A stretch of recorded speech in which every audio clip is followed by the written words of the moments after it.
المراقبة أيها الأحبة تزرع الإيمان، المراقبة تقوي الإيمان، المراقبة تقربك إلى الرحيم الرحمن، المراقبة تبعدك عن الشيطان، المراقبة تجعلك تكون بمنأى عن العصيان. نعم، مراقبة الله عز وجل، حيث أن الله لا تخفى عليه خافي، يعلم السر وأخفى.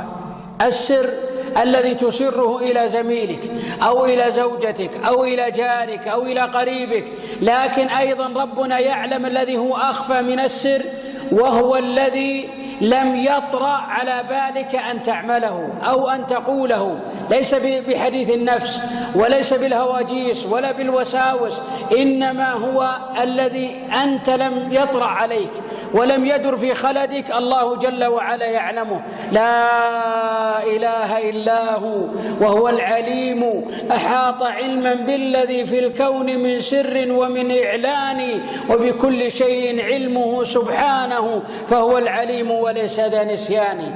راقب ربك في جميع أحوالك، حينما يوسوس لك الشيطان ويؤزك الشيطان إلى المعاصي أزة، راقب ربك. حينما تختفي عن الأنظار وتبتعد عن الأبصار، راقب ربك.